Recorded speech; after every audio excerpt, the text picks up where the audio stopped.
Welcome to Smart, Amazing Conversations with Dr. Nancy, a podcast that takes a look at stories of life and leadership for smart, amazing women and men like you. The way I can give support to the world right now is by showing up.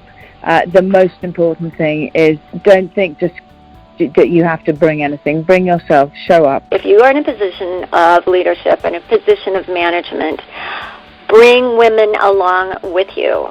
Supporting women is Dr. Nancy's passion and her purpose, and talking with other women and men who promote women's leadership is one of her favorite things to do.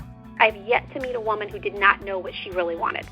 She was just either afraid to ask the questions or she was afraid of what the answers meant. Their stories connect us and help us understand that the possibilities are endless if we support each other and lift other women up. Trust is created by persistent identity. I show up in my conversations. I build relationships. I show up as myself time and time and time again. And trust is built. It's one conversation at a time. Adam Torres is host of the Mission Matters series of shows, ranked in the top 5% out of 2,617,524 podcasts globally. As co-founder of Mission Matters, a media, PR, marketing, and book publishing agency, Adam is dedicated to amplifying the voices of entrepreneurs, entertainers, executives, and experts. An international speaker and author of multiple books on business and investing, his advice is featured regularly in major media outlets such as Forbes, Yahoo Finance, Fox Business, and CBS, to name a few. Prior to establishing Mission Matters, Adam amassed a roster of clientele of over 1,000 business owners and 3,000 high net worth families in more than 14 years in the financial services industry. Before his exit, Adam was responsible for the relationship management of over 400 families with a cumulative net worth exceeding $500 million.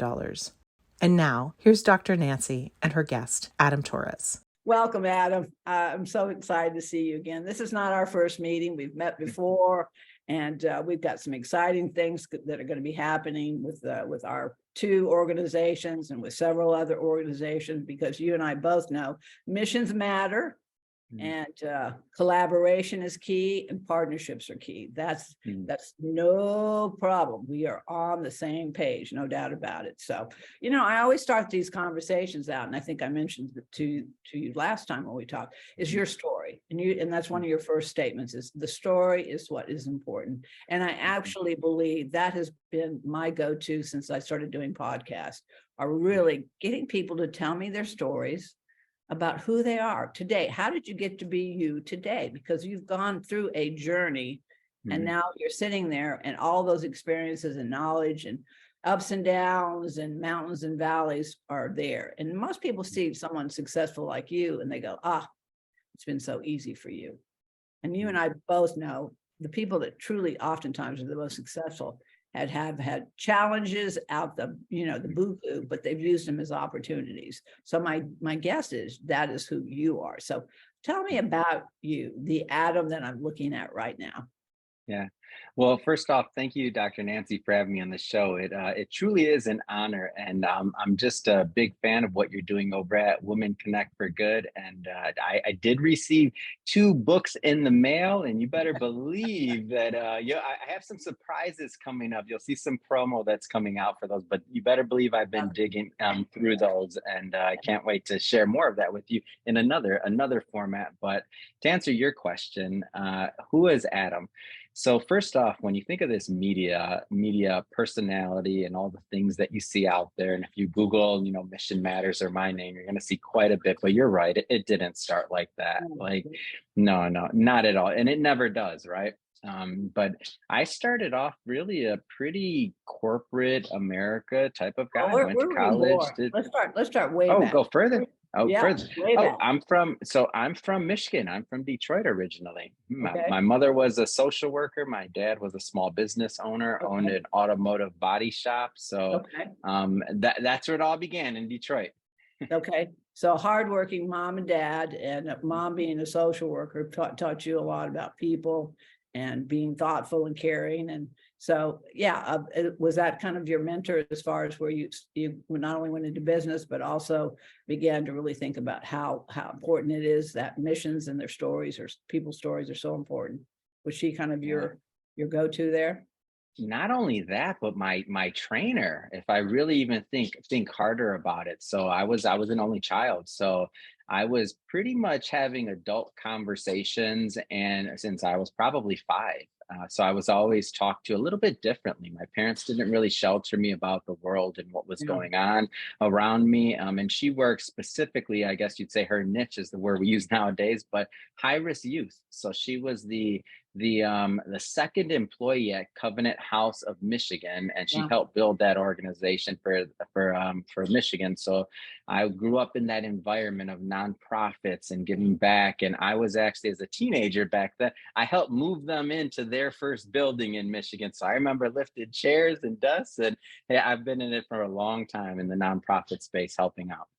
Well, and and I did the exact same thing with my children. I got married in college, and then I have almost for every child I have a degree. But when I got my doctorate, I thought I should have. No, I went, no, not another kid.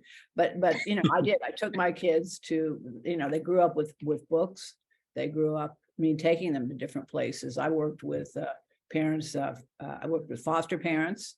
I also worked with parents that had gone through difficult times and had to surrender their children and working towards, reuniting. So again, they went through all that with me, with showing up. They took care of the nursery. They were there and watched, because I think it really does impact, especially at that age, the importance of thinking about others, involving and thinking about others and how you fit in the world. So, okay, your story. Okay. So for the mayor, where'd you go? You said you're trained or something.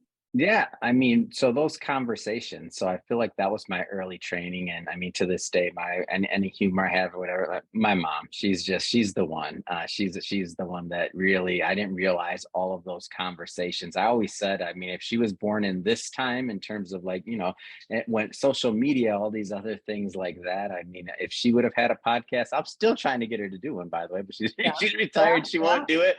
But I'm just saying, though, she would have. That would have been just more to give back. And that's where this idea of story. So when as a theme in our conversation of having other people tell their stories, one of the concepts and the thoughts that I have is, I wish my mother would, tell her story and give more back in terms of that, because not everybody understands the power of it. And really, that her voice in this example is going to resonate to somebody differently than your voice is, or than my voice is. So it's not, we don't live in this age, in my opinion, anymore, where it's just the celebrity or the NBA person or the professional athlete should have a platform.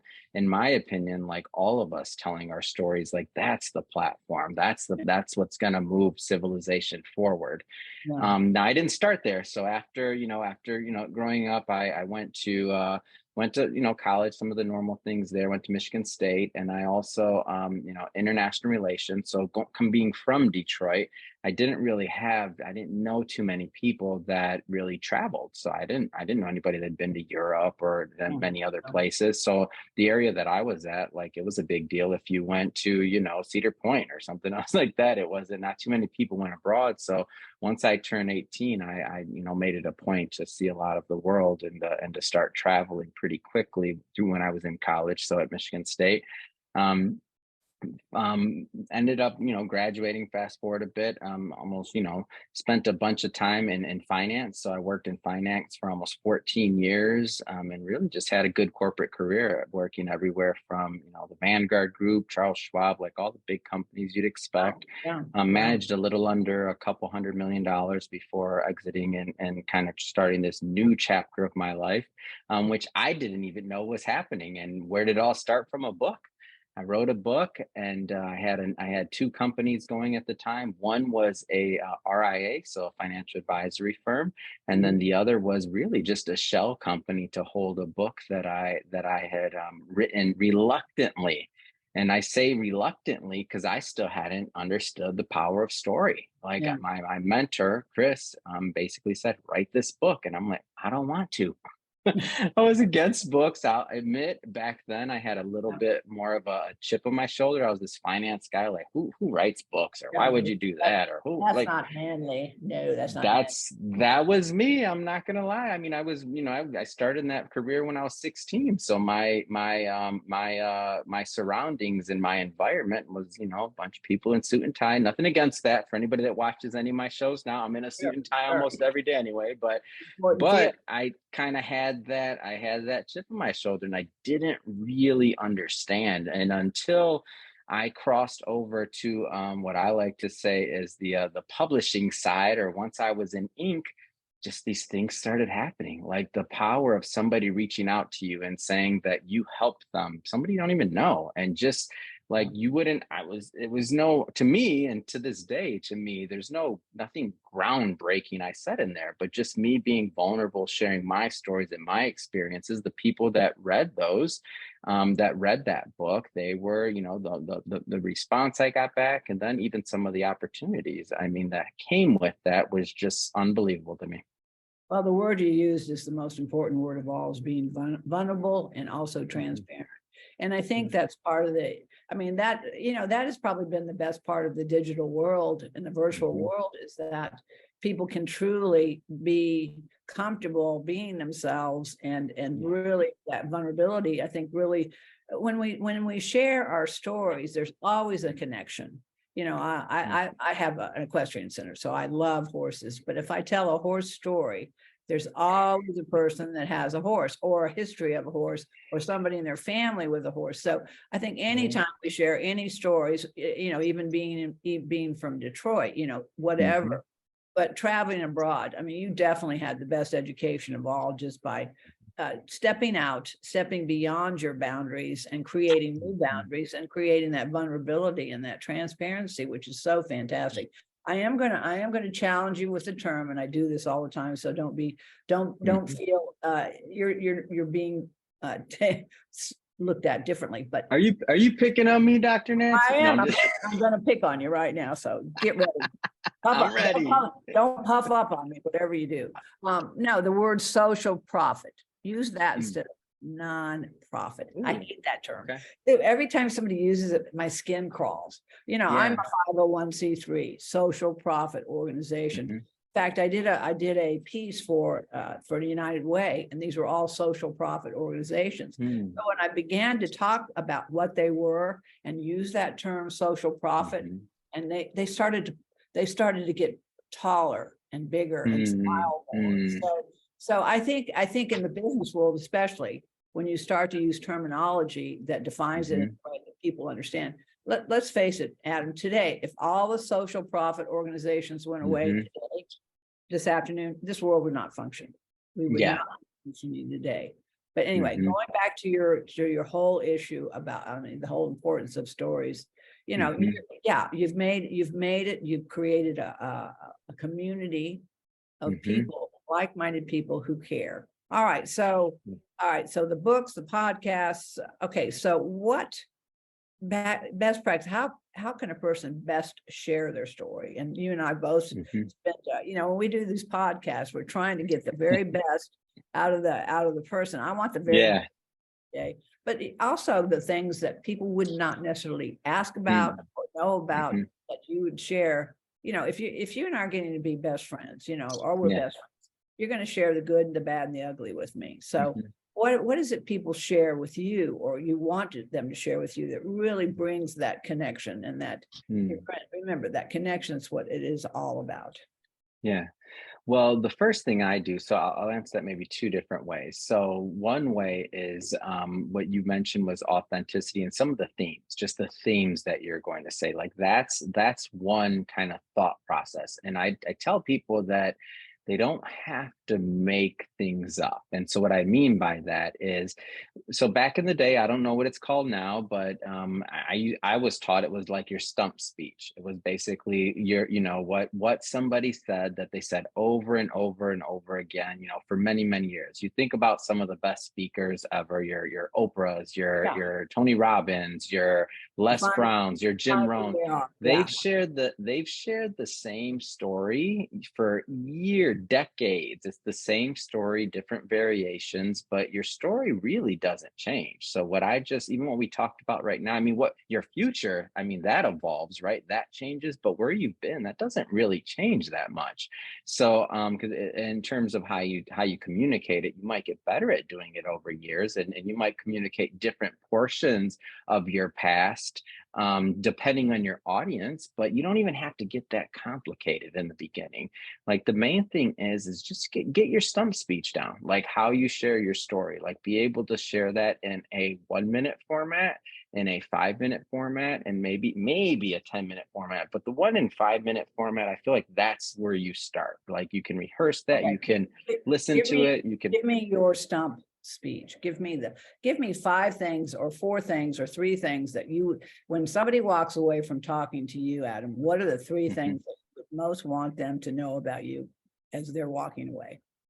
So I always start out with, first off, great to meet you. And I'll just tell you, I'm on a mission. I'm on a mission to get people to share their stories. I don't care if they share it through a podcast, book publishing, PR, media. I don't care if they use our company or somebody else's. The main thing is share your story. Don't let it go to the grave with you. Yeah. No, that's my stump speech. I'll say that I could say 1,000 different ways, depending on the and if you think about it, if you broke that down, you know what I do, you know what my company does, you know why I'm so passionate about this, like all those things. And that was the short one. Yeah. Well, you know, and when I talk to people, and actually I do a video every day and goes on Instagram, but it's that you're special and you're unique. There's nobody like you or me in the whole wide world. We're actually completely different than everyone else.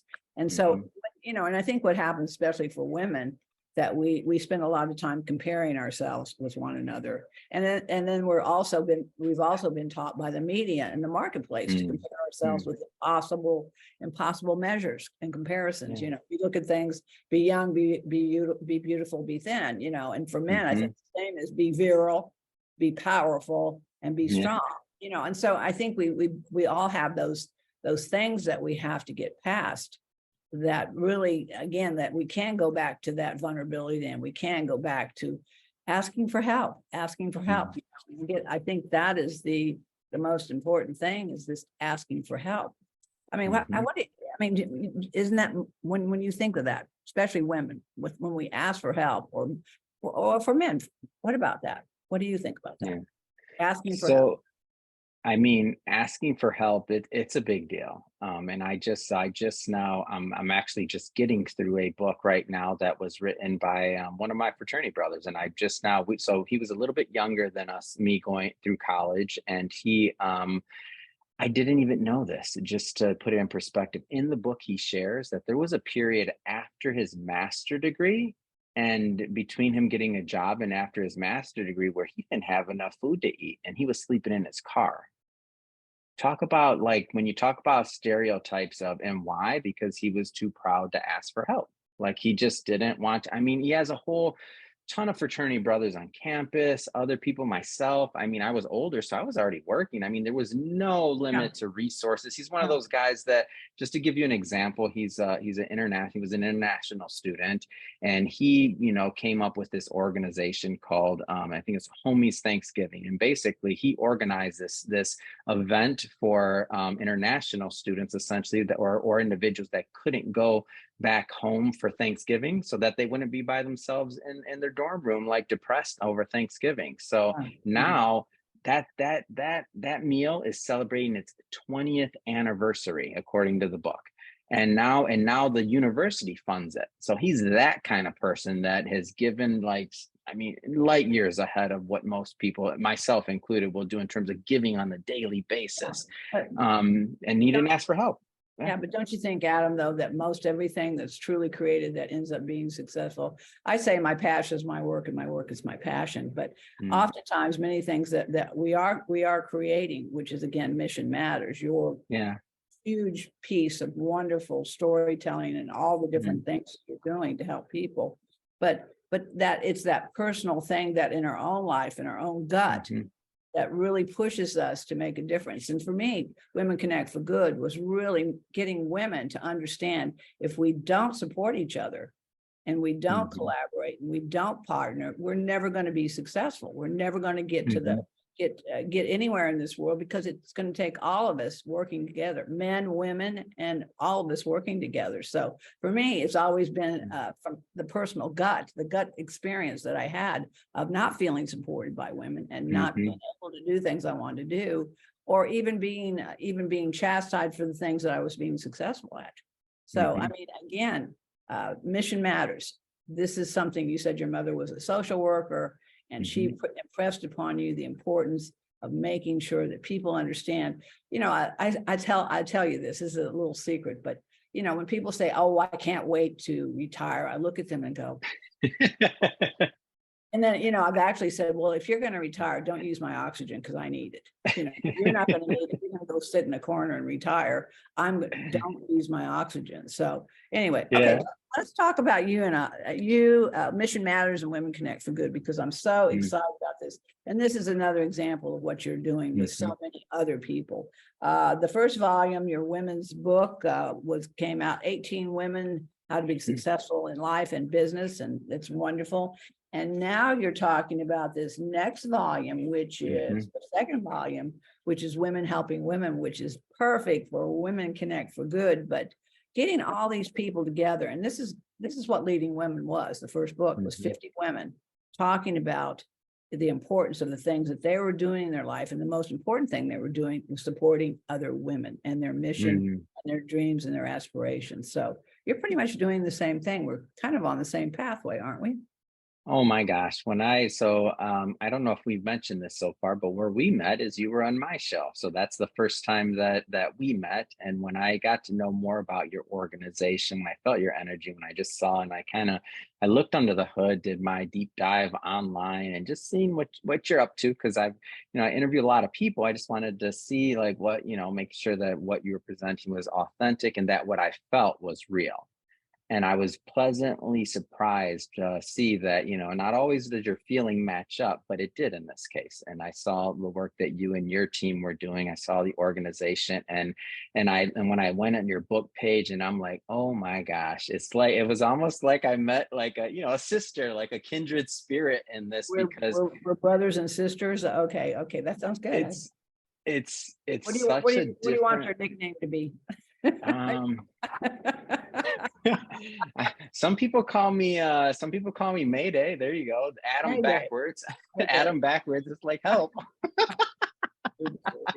That's wonderful. No, I think that's the exciting thing about what we're both doing. I know that for me is that, I mean, every podcast that I have, many people I've not met before, and it really is an opportunity to find out another piece of the world and what other people are doing. And there are amazing things going on out there. It's just that you have to build that community. And, I'd like to think it's a movement. I'd like to think that we're in a movement of finding like-minded people, men and women, who are doing great things in the world. We need that more than ever right now. We need the positives. We need the people that really care about other people. And not the ones that, you've run into them and I've run into them. They're nothing but they're out for themselves. That's all they're out.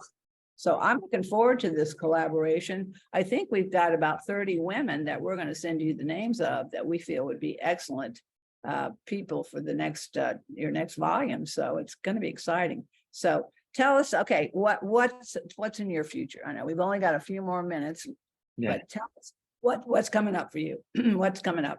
What do you want? So I'll tell you, the main thing that I'm excited about right now is our next book. In terms of what's coming up for the company and just in general, really our mission is to execute on amplifying stories. Every book that we've done, this amazing theme of like, it's like you're creating this concoction almost, or just this special piece to me. And every one is a little bit different. It's completely an art. And it really is publishing, and to create a great work that's going to last, that's going to be something that people want to read and that they'll benefit from long term. Like, I think that's the path we're on. And a lot of my team is super dedicated, as is yours. We've had the opportunity to work with them, and just to see like the hearts behind it, like that's what makes books special. That's what makes the project special. So I am just so thrilled and focusing and hunkering down on this, and then also doing these interviews. So as you're aware, I will interview all of the authors. They'll all come on our show, and now I feel like this energy and this, this relationship that we're building, it's going to carry over in the sense of like I get to learn them too, and it kind of just speeds things in terms of networks and everybody kind of knowing and meeting other like-minded people. The short of it is this. When we invite somebody to a book, it's like inviting them to our dinner party, our little small table of people that we're going to have a conversation with. Who would you invite to that dinner party? Only people you'd want at your table. Yeah. So to me, I'm thrilled about this project, and that is what's next. Well, and you're right. The people that I've gotten to know over the last several years, again, have become good friends. Because we do, I think when you do find your like-minded, the people in your community that you trust and they trust you, and you can ask for help, asking and giving help to each other, you create this network, this amazing network of people that you just can't buy. Just so it's a natural, organic process that, and I look forward to that and all the people that we'll bring together as well. So. All right. So how do they reach you, learn more about the books that you currently have, and that how they get involved? Some of these people may want to be your next chapter. Well, one thing I'll say first off, I'm gonna put this out in the universe, Dr. Nancy. I hope that after this book project is done, that we get to meet in person and have a big old book party /launch /celebration. I'm just putting that in the universe. We haven't talked about it yet. LA. I'm in Columbus, which is 45 miles from LA. I'm throwing it out there. You got to come see the horses. I've got 2 little foals right now that are Omega and Unity that you just have to see, baby horses. There's nothing like it. Oh, I'm in. I was putting that in the universe, so that's going to happen. But if somebody wants to follow up and learn more, really, all they have to do is just go to, you can go to missionmatters.com, or if you want to check out all of our content, then just go to Ask Adam Torres on Instagram, Twitter, anywhere else. The link in the bio is going to take you to all our content, all our books, everything that we've done in the past, all our events. We do a ton of live events. So if you want to meet in person, anything like that, you can find it there. So again, Ask Adam Torres on all social media. You'll see our link, and you'll have a ton of Mission Matters. So thank you. Wow. Well, I'm sorry I'm going to miss your party. I can't be there. I saw the invitation. I thought, oh, darn. I would have. Oh, we do so many. We do at least 2 a month. So there's more coming for you. And there's going to be a special one just for your book. You'll see. Okay. Well, if you need to get out of LA, I know a good place out in the country that you could totally relax and be totally vulnerable and totally yourself. So Adam, Thank you. I know this is not the last time. This is one of many times that you and I will connect and have conversations. I look forward to each and every day, continue to work with you. And like I said, I've got a great team, and Melissa tells me you've got a great team. So when we come together, anything is possible. Thank you so much for having me, Dr. Nancy. Have a great day. Adam, thank you. Talk to you later. Bye.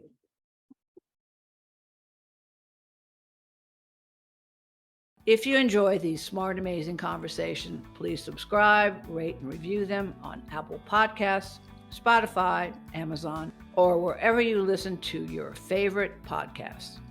And read and enjoy more amazing stories in my books, In This Together, How Successful Women Support Each Other in Work and Life, and Leading Women, 20 Influential Women Share Their Secrets to Leadership, Business, and Life. Thank you for listening.